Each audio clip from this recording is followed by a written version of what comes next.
Hello everyone, કેમ છો? મારી યુટ્યુબ ચેનલ અક્ષય પાત્ર કુકબુકમાં તમારું સ્વાગત છે. તો આજે આપણે બનાવશું એકદમ યમ્મી ગુલાબજાંબુ. જોઈને તમને ખાવાની મન થઈ જાય, ઈચ્છા થઈ જાય એટલા મસ્ત. જો એકદમ પોચા અને સ્પંજી. તો ખાવા હોય તો આવી જાઓ તમે. રેસીપી છેલ્લે સુધી જોજો અને ચેનલને લાઈક, શેર અને સબસ્ક્રાઈબ કરજો. એકદમ મસ્ત જાંબુ બનાવવાના છે આપણે. જો તમે પહેલી વખત બનાવતા હશો તો પણ પરફેક્ટ બનશે. તો ચાલો આપણે રેસીપી ચાલુ કરશું.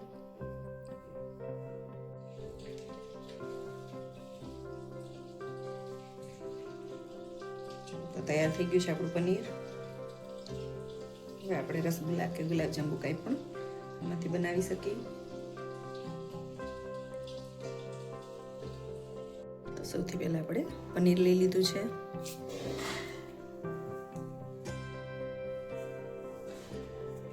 પનીર છે એને આપણે એકદમ સરસ રીતે મસળવાનું છે. એમાં આપણે માવો એડ કરી દીધો છે.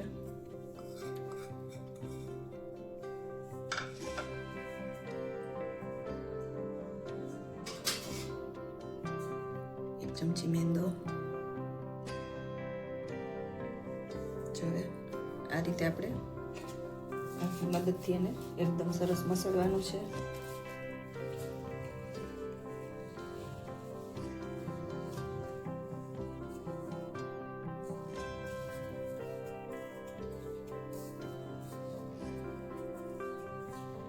જેટલું આપણે એને મંથશું ને એટલા આપણા ગુલાબજાંબુ એકદમ સરસ થશે અને છૂટા નહીં પડે.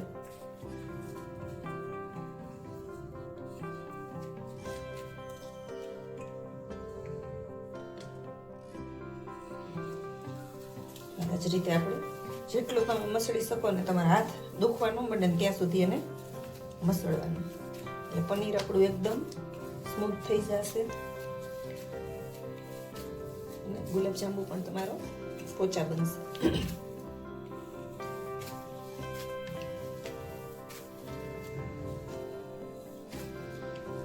સાવ એટલે સાવ એકદમ સરસ થઈ ગયું છે. માવો ને પનીર મિક્સ, મેંદો પણ એમાં મિક્સ થઈ ગયો છે. તો હવે આપણે આગળની પ્રોસેસ કરશું. હવે આપણે આમાં કોર્નફ્લોર એડ કરવાનો છે. 1 ચમચી કોર્નફ્લોર એડ કરી દેવાનો છે. જો કોર્નફ્લોરથી શું થશે, તમારે જાંબુ જે છૂટા પડી જતા હોય ને, ઘણી વખત આપણે ઘરે બનાવતા હોય એ છૂટા નહીં પડે, એ ખાસ ધ્યાન રાખવાનું તમારે. હવે છે રોઝ એસેન્સ છે એ એડ કરશું ફ્લેવર માટે.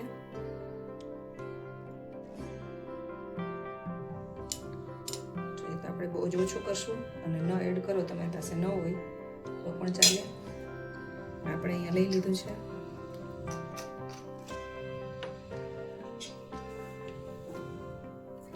આપણે ઘરનું પનીર હતું અને માવો પણ ઘરનો હતો ને એટલે આપણે જરૂર નથી. જો તમે આ બધી વસ્તુ બહારથી લઈ આવતા હોય ને તો તમારે નાખવું, જેથી કરીને એની કંઈ વાસ ન આવે. અને બધું આપણે સરસ રીતે ભેળવી દેવાનું છે.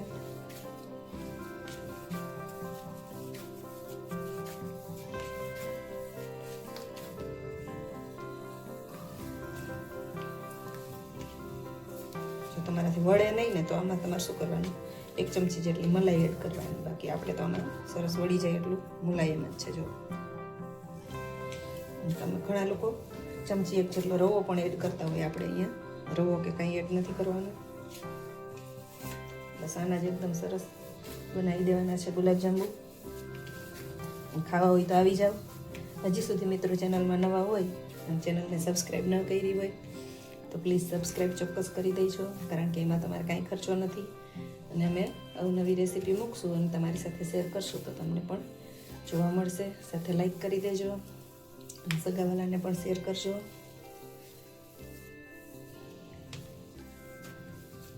આ જ રીતે તમે જેટલું મંથી શકો એટલું આપણે મંથવાનું છે.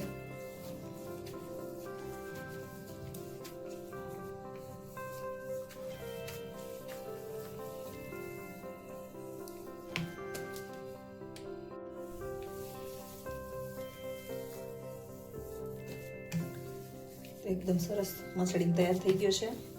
આને આપણે 10 મિનિટ માટે રેસ્ટ કરવા રહેવા દેવાનો છે. જો આમ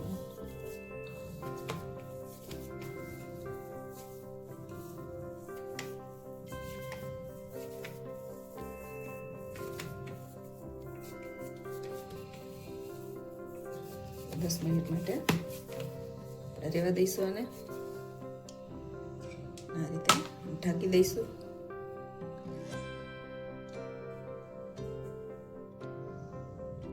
સૌથી પહેલા આપણે એક આ રીતે તપેલું અથવા બાઉલ લઈ લેવાનું છે. એમાં 1 કપ ખાંડ એડ કરી છે. અડધો ગ્લાસ જેટલું આપણે પાણી એડ કરશું.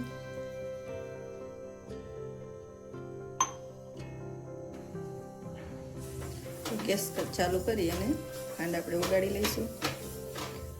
જો ગુલાબજાંબુની ચાસણી બનાવી છે ને એકદમ સહેલી છે, એ કાંઈ બહુ હાર્ડ નથી.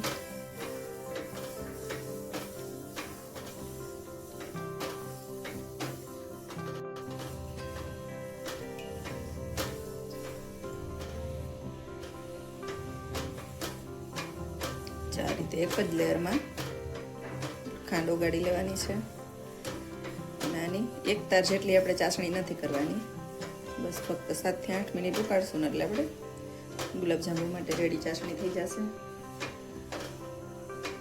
સૌથી ઈઝી છે. જો તમે પહેલી વખત બનાવતા હશો તો પણ આ રીતે કરશો એટલે તમારે પરફેક્ટ ચાસણી પણ થશે અને ગુલાબજાંબુ પણ એકદમ સરસ થશે. તો આ સંક્રાંતથી આવા જાંબુ ચોક્કસ બનાવજો અને ઘરે જ બનાવવા લાગજો. બહારથી લઈ આવવાનો ખર્ચો પણ ઘટી જશે તમારે અને ઘરનો શુદ્ધ સાત્વિક પણ મળશે તમને. કારણ કે આપણે ખબર જ છે અત્યારે ડેરી પ્રોડક્ટ તો બધી બહુ જ પડતર હોય અને ઘણી બધી ભેળસેળ પણ કરતા હોય. તો ખાંડ આપણી એકદમ સરસ ઓગળી ગઈ છે. એલચીનો ભૂકો એડ કરી દઈશું આપણે. એની ફ્લેવર પણ એકદમ સરસ લાગશે. અને થોડુંક કેસર એડ કરશું, એ પણ જોરદાર લાગશે.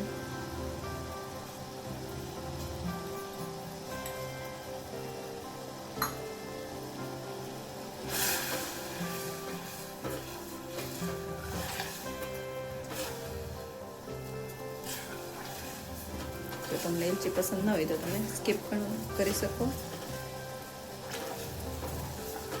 અને કેસર તો લગભગ બધાને પસંદ જ હોય.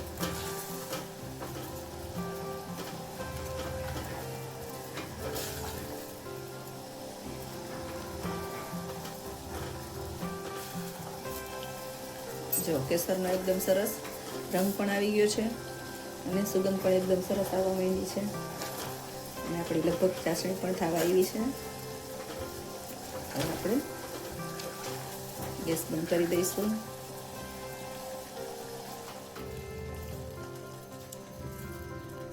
ચાસણીને બાજુમાં રાખી દઈશું.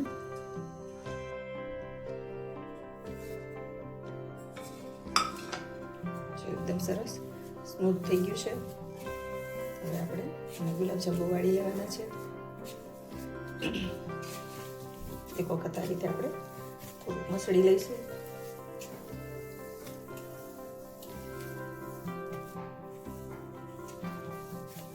કોર્નફ્લોર ને મીંદો નાખ્યો હોય ને, જે વધારાનું પાણી હોય એ પી લઈએ.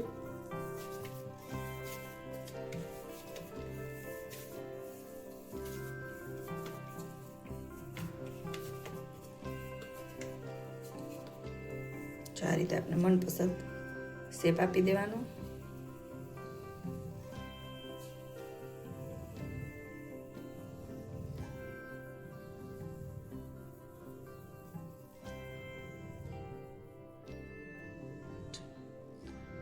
જો તમારે લંબગોળ આપવો હોય તો તમે સહેજ આ રીતે પણ કરી શકો. આપણે અહીંયા ગોળ જ આપશું.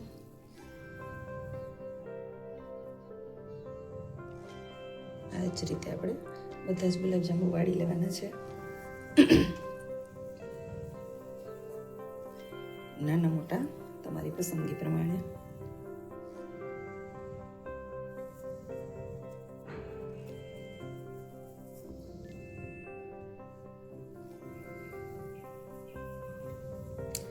જેટલી તમે વધારે સાવધાનીથી વાળશો ને એટલે તમારું જાંબુ ભાંગશે નહીં. જો ફટાફટ ને થોડી ઉતાવળ કરશો ને તો તળવામાં પણ ભાંગી જશે અને ચાસણી પીવામાં પણ ત્યારે જો આપણે હલાવીને તો ત્યારે ભાંગી જાય. જાંબુ બધાને ખૂબ જ પસંદ છે. તમારા ઘરમાં કોને ફેવરેટ છે ને એ કમેન્ટ બોક્સમાં કમેન્ટ કરજો. રેસીપી જોઈને કોણ બનાવવાનું છે ને એ પણ કમેન્ટ કરી દેજો, કારણ કે આ રીતે તમે બનાવશો ને એટલે એકદમ પરફેક્ટ જ બનશે તમારે. આ જ રીતે આપણે બધા જાંબુ વાળી લેવાના છે. તો તૈયાર છે આપણા ગુલાબજાંબુ વાળીને. ચાલો આપણે હવે આને તળી લેવાના છે. જો ઘી આપણે ગરમ થવા માટે મૂકી દીધું છે. તમારે ઘીમાં તરવા હોય તો ઘીમાં અને તેલમાં પણ તરી શકો તમે. તો આપણે અહીંયા ઘીમાં તળ્યા છે અને ઘી જાજુ નથી દીધું, કારણ કે પછી એ ઘી બહુ ઉપયોગમાં ન આવે. ઘી થોડુંક જ લીધું છે. ઘી ગરમ થઈ જાય એટલે આપણે તળશું. ઘીવાળો ટેસ્ટ એકદમ સરસ આવે.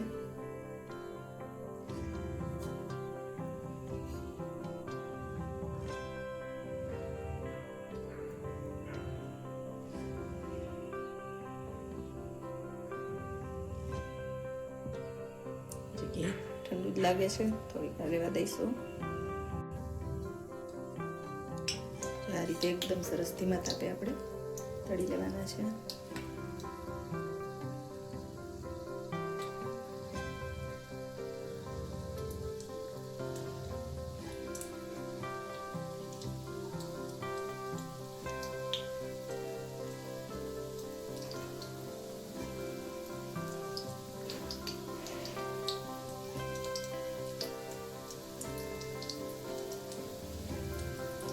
થોડીક વાર તળાઈ જાય ને ત્યાં સુધી આપણે એને હલાવવાના નથી. એની રીતે જ તળાવવા, જેથી કરીને ઉપરનું પડ હોય ને એ સરસ એકદમ કડક થઈ જાય.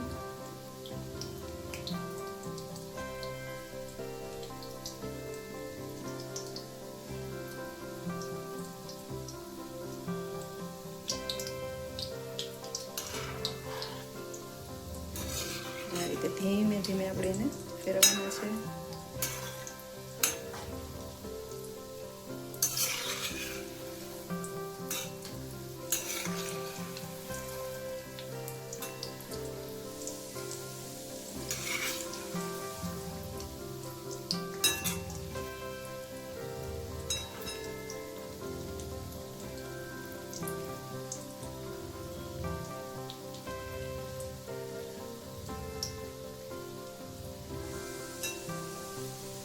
નીચે જે તવી સાથે ચોટી ગયા હતા ને એનો કલર તો અગાઉ જ બ્રાઉન થઈ ગયો છે.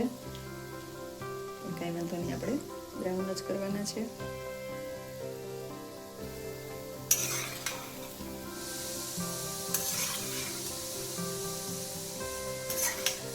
જો મસ્ત બ્રાઉન કલર થઈ ગયો છે. હવે આપણે કાઢી લઈશું એને.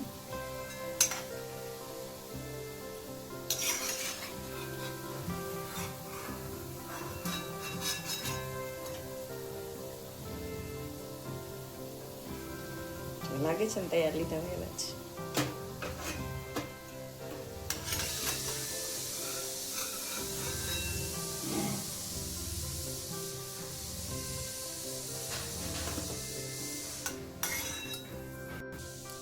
એ જ રીતે આપણે બીજા પણ તરી લેવાના છે.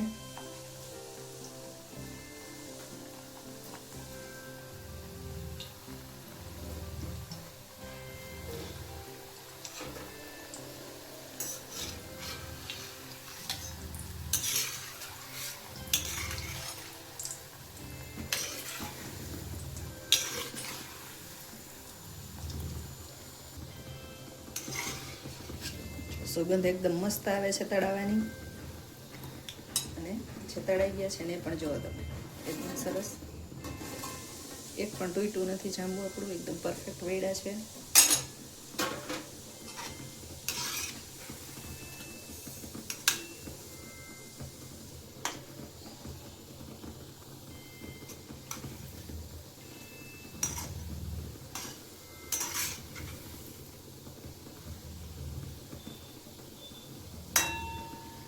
અંદર કાચા ન રહી જાય ને એનું પણ આપણે ધ્યાન રાખવાનું છે. એટલે ગેસની ફ્લેમ થોડીક ધીમી કરી છે.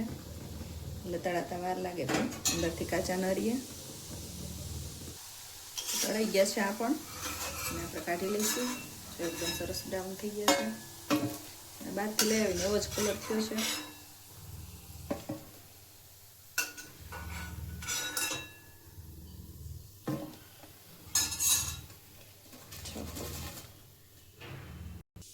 જો આપણી ચાસણી છે, તો આ બાઉલ આપણું મોટું છે એટલે આપણે નાના બાઉલમાં એડ કરી દઈશું.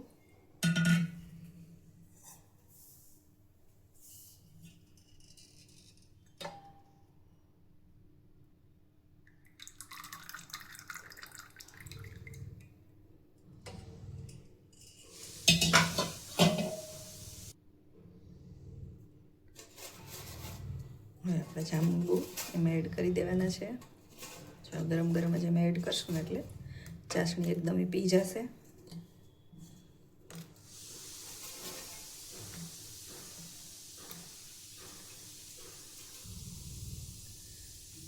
ચાલો ઓછામાં ઓછું 3 થી 4 કલાક માટે રહેવા દઈશું. અને આ રીતે આમ ઉપર નીચે ફેરવતા રહીશું. બહુ દબાવવાના નથી, નહીંતર શું થશે, એ ભાંગી જશે. અને આ રીતે આપણે ચાસણીવાળા બોળતા રહીશું એટલે ચાસણી તો સરસ થઈ જવાની છે. જો જેમ ચાસણી પીસે ને એમ અંદર વહી જશે.